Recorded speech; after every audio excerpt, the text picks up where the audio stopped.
प्यारे बच्चों नमस्कार। तो जैसा मैंने आपसे वादा किया था कि समय रहते हुए अपन करंट की क्लास लेके आएंगे, तो वो आज से उसकी शुरुआत है। ओके, अब करंट में जैसे अपन जो चलेंगे तो जो आधार रहेगा, जैसे अपने ऑफलाइन क्लासेस में रहता था, प्रतियोगिता दर्पण जो अपनी मंथली मैगजीन है वो अपना आधार है। ठीक है, उसमें अपन को आपको हिंदी मीडियम है आप तो हिंदी मीडियम की आप प्रतियोगिता दर्पण खरीद ले मंथली, है ना। प्रतियोगिता एक वो प्रतियोगिता एक दूसरी और आती है, एक तो प्रतियोगिता दर्पण आती है मंथली जो मैगजीन आती है, और एक प्रतियोगिता और आती है प्रतियोगिता दर्पण की, जिसका नाम मैं नाम बोल रहा हूँ, लेकिन प्रतियोगिता दर्पण चाहिए अपने को। तो कहने का मतलब देखो जैसे जुलाई वाली है ये हाँ जुलाई की, ये देखो ये प्रतियोगिता दर्पण अपने जुलाई की ये, ठीक है ना। ये साधारण है जैसे जो है ये प्रतियोगिता दर्पण जुलाई की है ये, है ना। मैं एक दूसरी और आती थी प्रतियोगिता, उसमें क्वेश्चन पेपर ज्यादा आते हैं, है ना। कहने का मतलब ये प्रतियोगिता दर्पण लेनी है अपने को, ठीक है। और उसका राष्ट्रीय अंतर्राष्ट्रीय और राष्ट्रीय अंतर्राष्ट्रीय आर्थिक घटनाक्रम वो अपने को देखना है। और उसके बाद वो समसामयिक जो घटनाएं आती हैं उनका ये माइक्रो ऐसे शीट में अपन, ये मेरे हाथ से लिखा हुआ है ना। ये जैसे पहली दूसरी तीसरी चौथी न्यूज, ये ऐसे सारे न्यूज है ना। तो थ्योरी में आपको पढ़ना हो तो आप दर्पण से पढ़ें, और फिर उनके माइक्रो में आपको बता रहा हूं। और कुछ चीजें जैसे जो वो वहां नहीं लिखी हुई है दर्पण में डिटेल में नहीं है, लेकिन वो मेरे एक्सपीरियंस है। जैसे अपन लास्ट ईयर क्वेश्चंस देखते हैं, प्री मेन की क्वेश्चन पेपर देखते हैं, तो उस हिसाब से वो चीजें एड ऑन की हुई हैं। तो वो सर कैसे, वो अभी अपन एक एक न्यूज देखेंगे तो you will come to know, आपको पता लग जाएगा कि कैसे वो आपको बिटवीन द लाइंस रीड करना है। बिटवीन द लाइंस मतलब जो चीज लिखी हुई नहीं है लेकिन वहां अपने को उसको समझना है, कॉमन सेंस लगाना कि हाँ यहां से सारांश निकलता है। क्योंकि क्या होता है, देखो एग्जामिनर डायरेक्ट करंट का क्वेश्चन नहीं पूछता है, वो कोई ऐसी चीज पूछता है जो करंट वाले डेवलपमेंट से जुड़ी हुई है। जैसे भी अपन एक एक टॉपिक देखेंगे उसमें आपको बताऊंगा, तो वो रीडिंग बिटवीन द लाइंस है ना। जो नहीं लिखा हुआ है वो आपको समझना है, समझ रहे हो, उसको बोलते हैं रीडिंग बिटवीन द लाइंस। तो ऐसे अपन चलेंगे, तो दर्पण आप खरीद लें और फिर ऐसे माइक्रो अपन को बनाने हैं, ठीक है। तो ये माइक्रो पूरे लिखे हुए हैंड ये है। अभी मैं आपको बताऊंगा, आप यहां से लेके स्क्रीनशॉट भी देख लो, कोई दिक्कत नहीं है, स्क्रीनशॉट लेके लिख लो। और वैसे अपने ऐप पे ये पड़े हुए हैं, मैंने अपलोड कर रखे हैं, ऐप पे डाल रखे हैं, आप चाहो तो वहां से परचेज भी कर सकते हो, जैसे आपकी सहूलियत है वैसे आप अपना काम करो। चीजें दो इंपॉर्टेंट है, एक तो दर्पण हिंदी इंग्लिश जैसा भी है, और दूसरा ऐसे माइक्रो बनाना। ऐसे मंथली अपन चलेंगे, तो आपको जैसे ऐप पे जो मिलेंगे वो एक साल का ही अपने को ये मैटर पूरा मिल जाएगा, ठीक है ना। तो ऐसे ही अपन, ये तो अपन करंट आज जो चालू करे तो ये इंडिया लेवल का है, मतलब इंडिया राष्ट्रीय घटनाक्रम अंतर्राष्ट्रीय, मतलब दर्पण का है ये, राष्ट्रीय अंतर्राष्ट्रीय और आर्थिक और नवीनतम सामान्य ज्ञान जो आता है, जिसमें पुरस्कार घटनाएं, है ना, सारे जो दुर्घटनाएं पुरस्कार नियुक्तियां त्याग पत्र पुस्तक दिवस, वो सब वो नवीनतम सामान्य ज्ञान में आता है, तो वो भी एक साथ अपन देख लें। एक तो चीज ये है।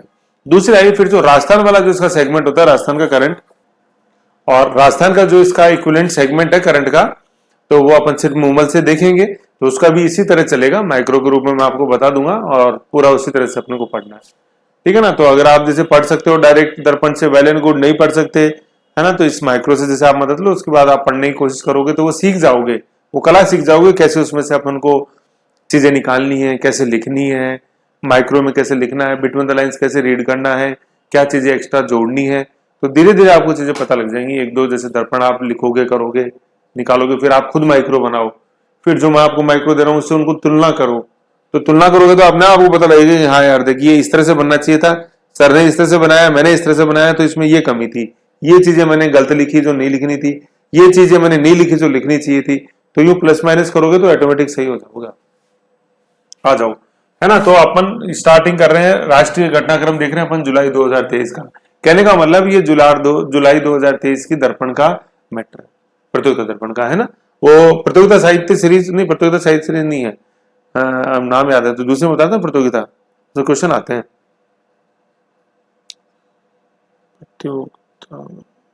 खैर छोड़ो, चलो प्रतियोगिता दर्पण है ना, इसका जुलाई 2023 का है ये। अब जुलाई देखो प्रतियोगिता दर्पण में क्या होता है, एक महीना बीच में रहता है। जैसे कैसे कि अपन जुलाई की जैसे देख रहे हैं तो इसमें मई की घटनाएं आएंगी, मई और 10 जून तक की, है ना। तो ज्यादा तो मई की आएंगी और 10 जून तक की आएंगी।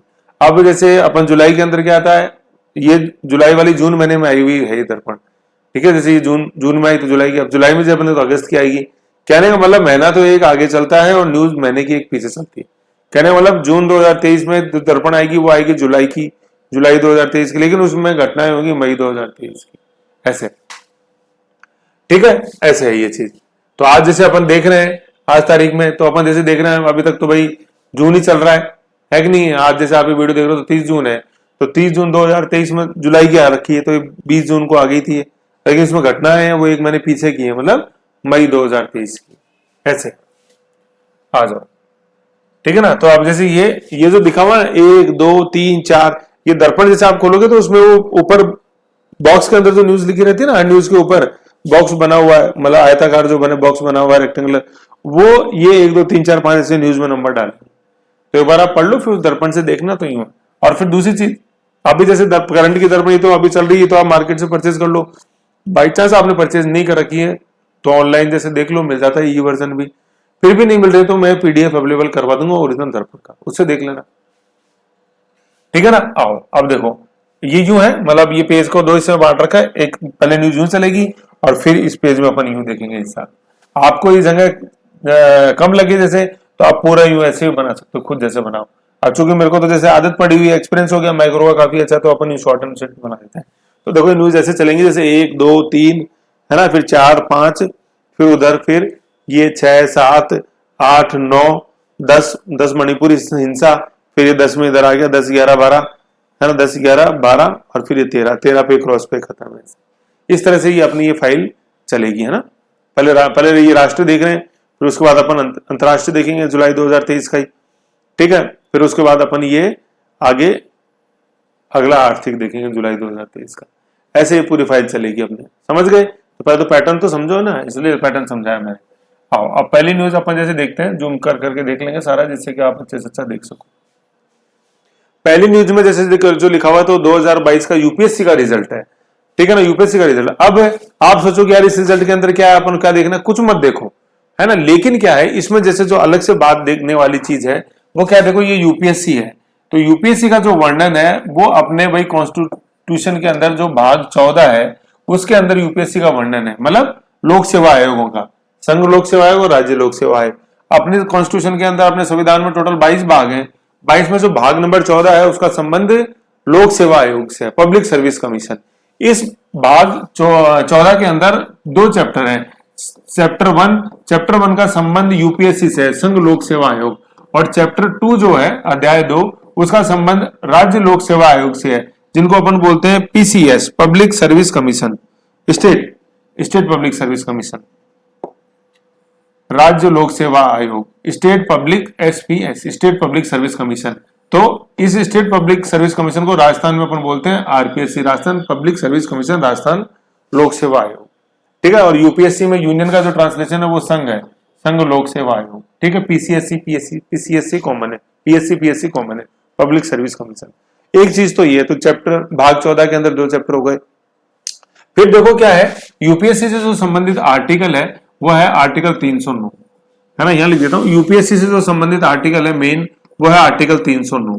फिर आगे चलते हैं अपन आर्टिकल 312, करंट में आता है, एग्जाम्स में पूछते हैं ट्रेडिशनल में। इसमें एआईएस है, all India services, Akhil Bharatiya सेवाएं, जैसे है कि भाई अखिल भारतीय सेवाओं को गठन के संदर्भ में राज्यसभा को ज्यादा अधिकार है, वो इनिशिएट कर सकती है ना, राज्यसभा को पावर है ऑल इंडिया सर्विस के संदर्भ में, ठीक है। ये तो यूपीएससी का संबंध 309 312। और फिर जो अपन आरपीएससी देखते हैं, तो आरपीएससी का जो सबसे इंपॉर्टेंट आर्टिकल है वो है 315 ऐसे, है ना। ये चीज आप खुद भी जैसे देखोगे, न्यूज तो उसमें नहीं लिखी हुई है, तो सर आपको कैसे पता, अरे यार ये एग्जाम दोगे, प्री दोगे, मेन दोगे, इंटरव्यू दोगे, तब तो ये चीजें आपको अपने आप समझ में आएंगी कि हाँ भी कैसे है कि नहीं है। ये तो दोगे, आप भी सेलेक्ट होगे, उसमें कोई दो राय थोड़ी है, धीरे धीरे आ रहे हो आप, उसी तरफ बढ़ रहे हो, ठीक है। तो क्या देखा अपन ने इसमें यूपीएससी रिजल्ट में, यूपीएससी टोटल भाग 22 है अपने, उसमें से भाग नंबर 14 जो है, पार्ट नंबर 14, उसका संबंध संघ मतलब लोक सेवा आयोगों से। चैप्टर 1 है उसमें यूपीएससी, चैप्टर 2 है वो आरपीएससी। आर्टिकल 309 का संबंध यूपीएससी से है, 312 ऑल इंडिया सर्विस से है, ठीक है। और 315 का संबंध स्टेट पब्लिक सर्विस कमीशन से है, जिनको अपन राज्य लोक सेवा आयोग बोलते हैं, और राजस्थान में उसको अपन आरपीएससी बोलते हैं। समझ गए, ये था। तो बिटवीन द लाइंस रीड करना आ गया ना, देखो पहले में ही समझ गए आप। तो टेंशन ही मत करो, आप तो खेलते खेलते फट झटके में बड़े हो जाओगे, आपको पता ही नहीं लगेगा, खेलते खेलते कम में बड़ा हो गया। ओके, ये चीज थी। यूपीएससी रिजल्ट देखा 2022, इसमें अपन ने इस बहाने भाग 14 देख लिया। फिर अब आगे अगली न्यूज में पढ़ते हैं कर्नाटक विधानसभा चुनाव। अब देखो ये इसमें न्यूज़ें चलेंगी यहाँ तक, गवर्नर तक है, थावर चंद गहलोत तक, है ना। तो इसको थोड़ा जूम कर लेते हैं जिससे कि आपको ये पता रहे। ये ठीक है, फुल जूम है ये। और फिर जैसे आप जैसे वीडियो देख रहे हो उस समय आपको अगर ब्लर दिखाई देता है तो आपकी वो वीडियो की क्वालिटी को, अभी ऑटो होता है वो ऑटो 360 पिक्सल में, तो उसको 720 कर लो, है ना। जैसे आप वीडियो देख रहे हो तो उसमें राइट हैंड में ऊपर सेटिंग्स है, उसमें जाओगे, उसमें क्वालिटी है ना यूट्यूब पे, तो क्वालिटी को मैक्सिमम कर दो। कर्नाटका विधानसभा चुनाव, कर्नाटका अपन जानते हैं कि दक्षिण भारत का एक राज्य है, उसका विधानसभा चुनाव है ना। पहले भी इसके क्वेश्चन काफी पूछे गए हैं, है ना। आरएस प्री के अंदर पता नहीं कर्नाटका के संबंध में काफी क्वेश्चन आते हैं कि एग्जाम जब भी होता है तो इसमें विधानसभा चुनाव होते हैं या तो पूछते हैं। अब देखो सबसे पहली चीज तो क्या, आर्टिकल 168 है अपना, जो कि भाग 6 के अंदर है। जैसे अभी अपन ने यूपीएससी देखा भाग 14 के अंदर, ऐसे अपना भाग 6 है जिसको अपन राज्य बोलते हैं। भाई संघ जो है वो तो भाग 5 में, राज्य जो भाग 6 में है, उसका आर्टिकल 168 है, उसमें विधानमंडल लिखा हुआ है कि प्रत्येक राज्य के अंदर विधानमंडल होगा। तो विधानमंडल क्या होता है, इसको लेजिस्लेटिव क्या बोलते हैं अपन, विधानमंडल को, विधानमंडल है ना,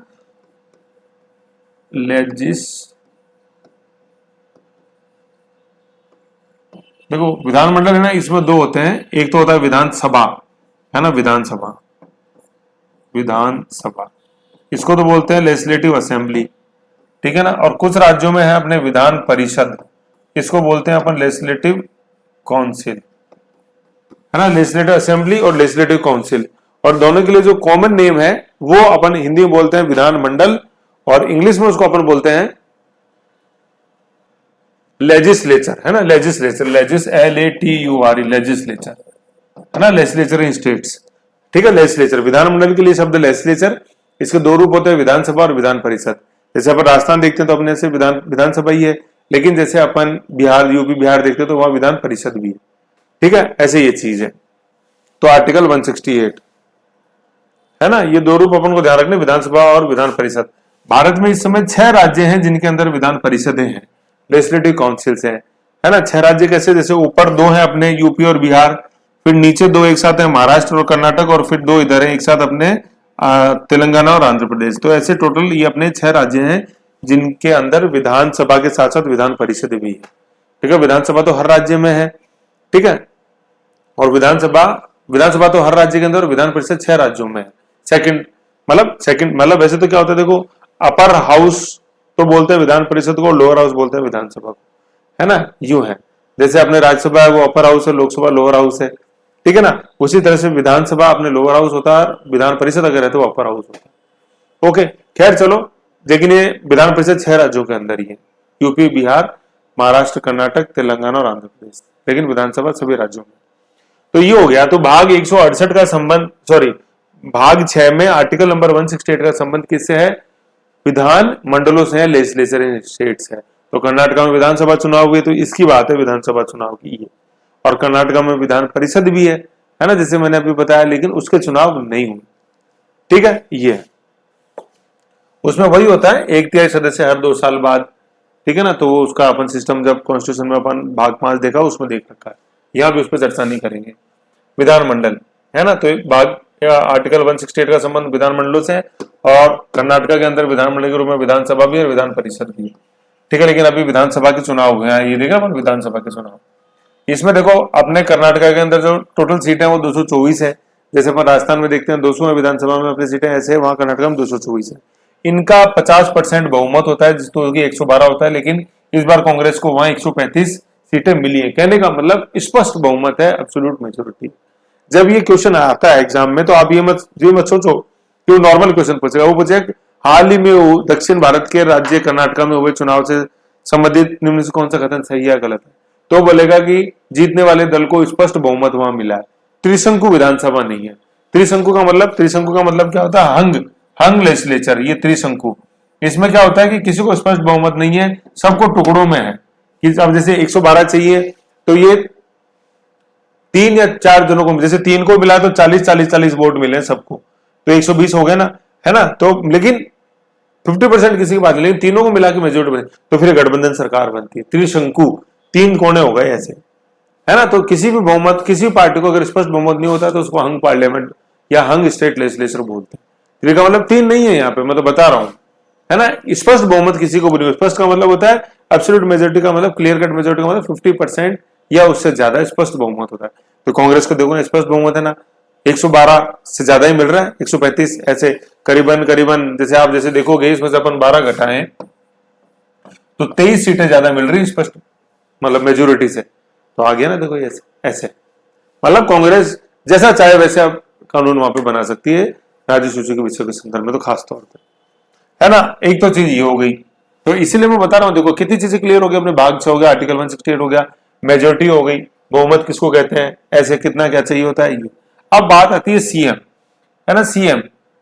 सीएम कौन बनेगा, तो आपने लिखा हुआ है कि बहुमत वाले दल का जो नेता होता है वो सीएम होता है। तो देखो 2013 से 18 वहां सीएम थे सिद्धारमैया कांग्रेस के, 13 से 18, अभी तो 23 है, अभी तो ये है 23, है ना। फिर सर ये क्यों बता रहे हो, अभी देखेंगे क्यों बता रहा हूं। सीतारमैया, सीतारमैया नहीं, सिद्धा है, सिद्धा सिद्धा SIDD सिद्धारमैया, है ना। ये पहली बार उस समय सीएम बने कांग्रेस के पार्टी के नेता के रूप में कर्नाटक, कब, 2013 के अंदर, 13, फिर 13 से 18, फिर 18 से आ गया 23, इस समय सीएम कौन बने, बसवराज बोमई, BR बोमई। तो आपने ऑफलाइन क्लास थी उस समय 18 में काफी डिटेल में बताया था, बसवराज बोमई जो बीजेपी के थे, बी से बसवराज, बी से बीजेपी। और बसवराज बोमई के पिता कौन थे, मैंने बताया था आपको, SR बोमई, जो अपन वेल नोन जजमेंट पढ़ते हैं अपने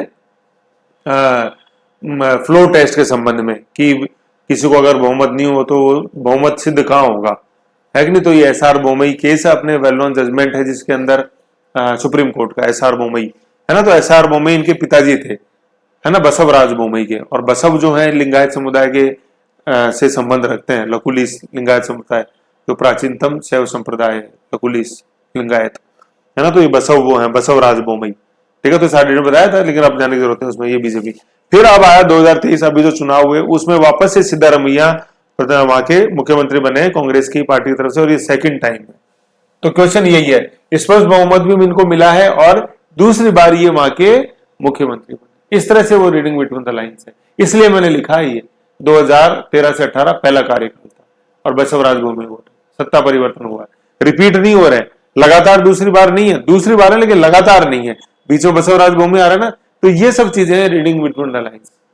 आप ही उसको बिल्कुल कॉमन में पढ़ गए, दूसरी बार बना, अब उसमें ये आता है कि लगातार दूसरी बार बने, तो लगातार नहीं है।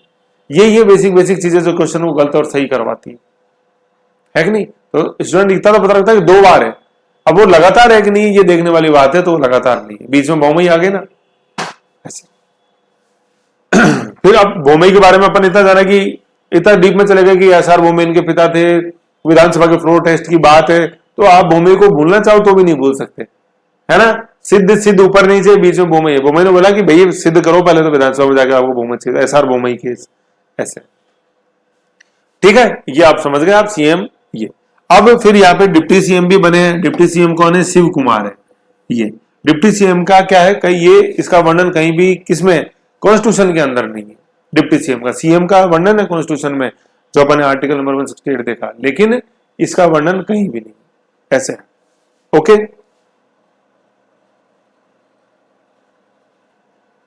और सीएम का जो वर्णन है ना, ये आर्टिकल 163 में, 163 में, विधान मंडल जो लेजिस्लेचर वो 168 में है, और मंत्रिपरिषद जिसका अध्यक्ष अपने मुख्यमंत्री होगा उसका संबंध आर्टिकल 163 है, लेकिन दोनों भाग 6 में ही है, ठीक है। पहले 163 में सीएम है, ये एग्जीक्यूटिव का भाग होता है, और फिर 168 के अंदर लेजिस्लेचर है ना, जो व्यवस्थापिका का भाग होता है, विधानसभा और विधान, ऐसे, ठीक है। ये चीज हो गई। तो शिव कुमार डिप्टी सीएम का उल्लेख कहीं भी कॉन्स्टिट्यूशन में नहीं है, सीएम का है। सीएम का कहां है, सीएम का उल्लेख 163 के अंदर है, जो मंत्रिपरिषद मैंने ऊपर बताया।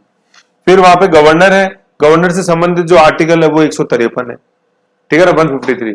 तो जैसे मैंने बताया कि भाई सीएम का 163 है, गवर्नर का 153 है, तो ये याद रखना अपन को, ठीक है ना। मैं यहां लिख देता हूं, सीएम से संबंधित पहले गवर्नर है ना, सबसे पहले गवर्नर इज 153, यहां लिख देता है। गवर्नर से संबंधित जो आर्टिकल है 153 है, ठीक है। सीएम से जो संबंधित है वो 163 है, और जो स्टेट लेजिस्लेचर है ना, स्टेट लेजिस्लेचर ऐसे लिख देता हूं, उससे संबंधित जो आर्टिकल है वो 168 है। ये सभी आर्टिकल जो हैं ये पार्ट 6 के हैं स्टेट्स के, भाग 5 में यूनियन है, भाग 6 में स्टेट है। ऐसे आर्टिकल अपन को याद में रखना है। तो ऐसे ही करंट के साथ देखोगे तभी वो चीज याद होगी, एल्स नहीं होगी। अलग से अपन देखते हैं, अलग से देखते हैं तो देखते नहीं, लेकिन उस समय वो इतना फिट नहीं होता। ऐसे साथ साथ देखोगे तो फिट हो जाएंगी चीजें। ठीक है, तो वहां गवर्नर है, गवर्नर कौन? Thawarchand Gehlot, article number 123। समझ गए? ये है। ओके, तो ऐसे रीडिंग बिटवीन द लाइंस है। तो शुरू शुरू में एक दो बार धीरे धीरे चलने दो, फिर आप ये चीजें और आ जाएंगी समझ में। तो ये कर्नाटका के अंदर अपन ने देखा। फिर आप अपन नेक्स्ट देखते हैं न्यूज नंबर 3 के अंदर। ये था केंद्रीय मंत्रिपरिषद के अंदर फेरबदल, है ना। ये 18/5/23 की घटना है।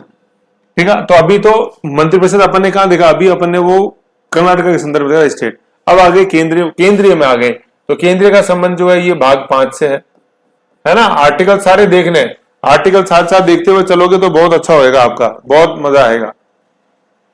ठीक है, तो ये सेंटर की बात है, भाग 5 इसके अंदर है।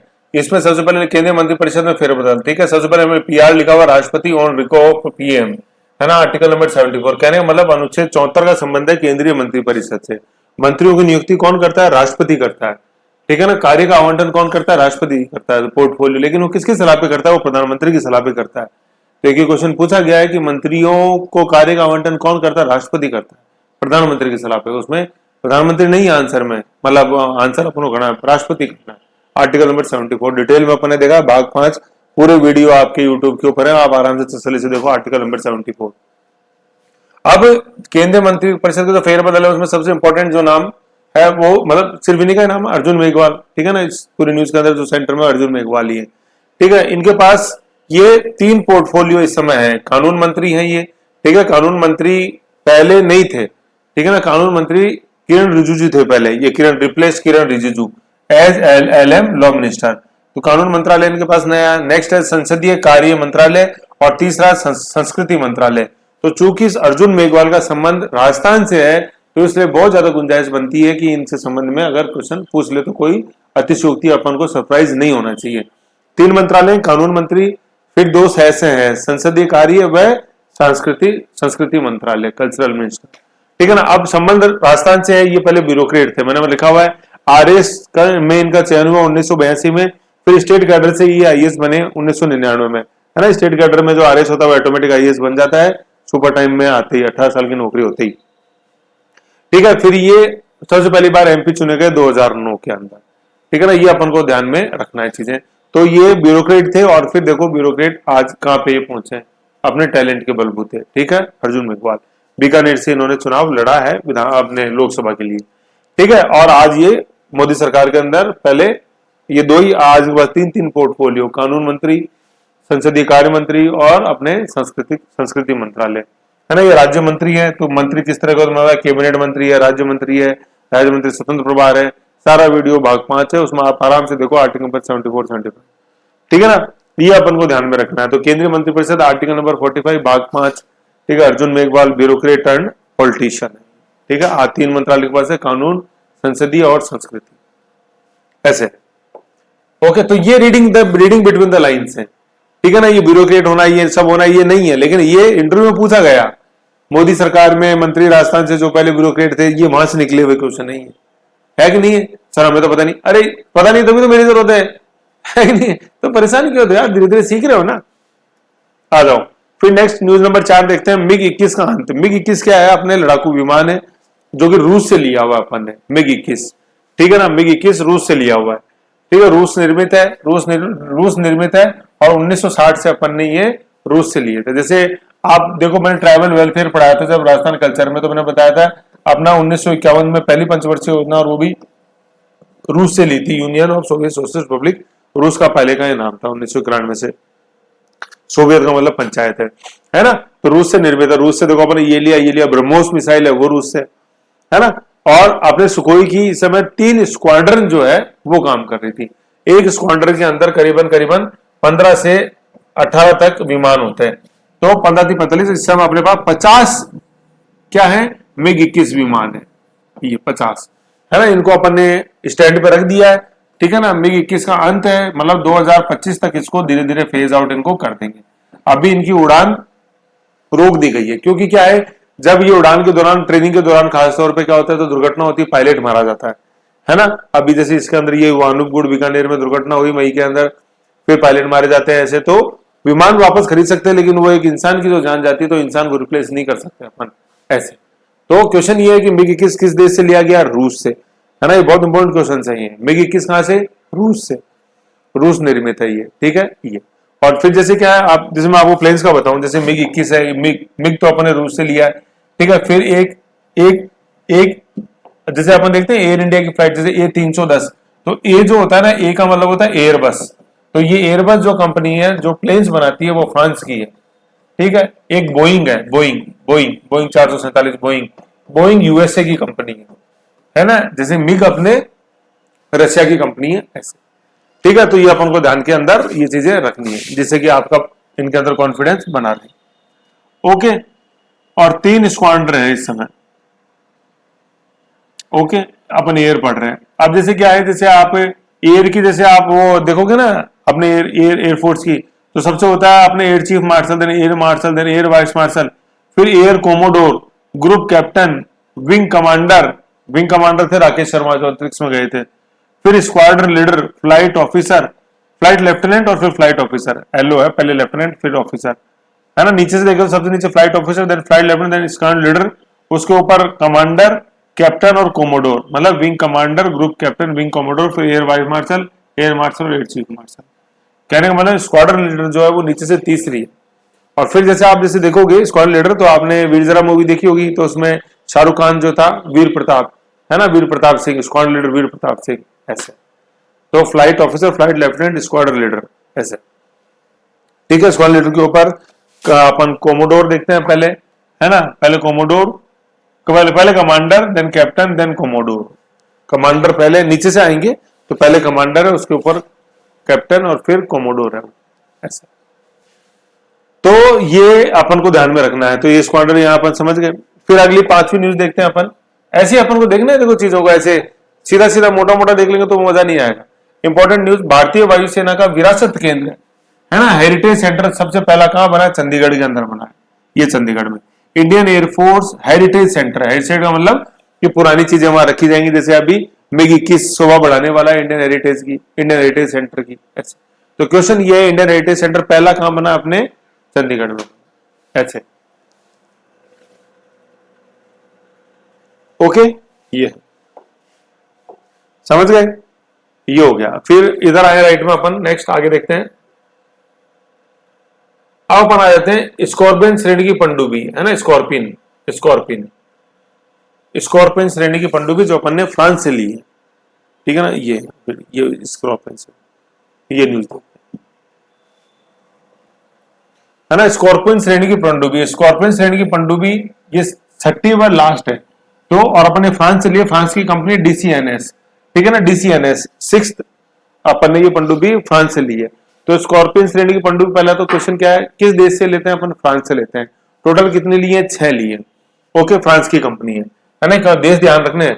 अभी जैसे मिग अपन ने कहा लिया? रूस से। और एयरबस देखा अपने, एयरबस भी कहाँ की है? अपने फ्रांस की। तो फ्रांस जो हवा में उड़ाएगा वो एयरबस, तो फ्रांस से जो पानी में जा रही है वो अपने स्कॉर्पियन। स्कॉर्पियो मत कर देना इसको, स्कॉर्पियो, स्कॉर्पियो से लेकर स्कॉर्पियन ध्यान में जाएगा, श्रेणी है।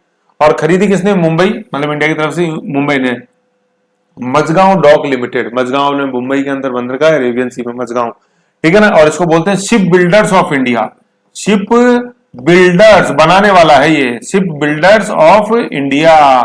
कौन? मजगांव डॉक लिमिटेड, ठीक है ना। शिप निर्माण का काम यहाँ होता है। और शिप टूटते कहाँ है?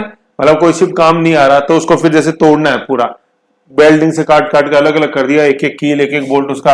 ये टूटते हैं कहाँ? अलग कहाँ होते हैं? अलंग में होते हैं। अलंग है अपने गुजरात में, ठीक है, गुजरात। विश्व से अच्छे अच्छे देशों से, अमेरिका वगैरह से यहाँ शिप टूटने आते हैं, मतलब वो काटे जाते हैं फिर गैस वेल्डिंग से, जो खराब हो गए शिप अलंग में। तो अलग कहाँ होते हैं? अलंग गुजरात में। बनते कहाँ है? मजगांव डॉक अपने मुंबई। ऐसे ये रीडिंग बिटवीन द लाइन्स है, ऐसी चीजें ये लिंक होती जाएगी और आप आगे बढ़ते जाओगे। समझ गए, ये चीज है। तो अपने मुंबई मजगांव डॉक आ गया, खरीदा मुंबई मजगांव। और फ्रांस नहीं है ना स्कॉर्पियन श्रेणी पनडुब्बी। टोटल 6 थी। तो टोटल पहली कौन सी? INS है ना, INS कलवरी। तो INS क्या है? INS है इंडियन नेवल शिप, है ना, नौसेना का ज्यादा ना, भारतीय नौसेना। पनडुब्बी है ऐसे, पनडुब्बी मतलब पानी के अंदर। सबसे पहला है कलवरी 2015 में, दूसरा है खंडेरी। व्यंजन देखते हैं वन वाले में, पहले क्या आता है? तो कलवरी। ख दूसरा तो खंडेरी, फिर वापस क है, वो क्या है, करंज है, करंज है ना। तो तीन तो ये हो गए, क ख ग नहीं है, वापस क है, यूटर्न ले लिया। तो कलवरी, खरंज और अपने क्या क्या पहले, सॉरी पहले कलवरी देन खंडरी और कलवरी, खंडरी और करंज, खंडेरी, खंडेरी है ना, खंडर नहीं है, खंडेरी है। तो कलवरी, खंडेरी और करंज तीन हो गए। उसके बाद ये वैसे चलेंगे तीनों, वेला, वागीर और वागशीर, दो अक्षर, तीन अक्षर और चार अक्षर। वेला, वेला से आया वागीर और वागीर से हो गया वागशीर। वागशीर क्या है, एक शिकारी मछली है जो अपने इंडियन ओशन के अंदर मिलती है। तो क्वेश्चन ये है, इसको फ्रांस से अपन ने जो पनडुब्बी लिया है, स्कॉर्पियन श्रेणी की पनडुब्बी भारत किससे खरीदता है, फ्रांस से खरीदा। टोटल कितने खरीदी, 6 खरीदी। इनमें से कौन कौन सी है, तो ये 6 है। कौन कौन सी है, सबसे पहले क्या, सबसे पहले कल कल बोलते कल, कलवरी, कल क्या वार है, कल क्या वार से बन गया कलवरी, कलवरी, खंडेरी, करंज, करन जय करंज, करज नहीं है, कर्ज नहीं है, ये करंज है, ठीक है, करुंदा मत कर देना इसको, करंज है। तो कलवरी, खंडेरी, करंज, फिर वेला, वागीर और वागशीर। और वागशीर क्या है, एक शिकारी मछली है, किसकी, हिंद महासागर। ऐसे अपन को ध्यान में रखना। तो ये समझ में आ रहा है ना, रीडिंग बिटवीन द लाइंस कैसे करना है, कैसे आगे बढ़ना है, ये क्वेश्चन है वो, इस तरह से ये बनेगा अपना। ओके, ये है। नेक्स्ट अपन देखते हैं ब्रह्मोस, ब्रह्मोस मिसाइल।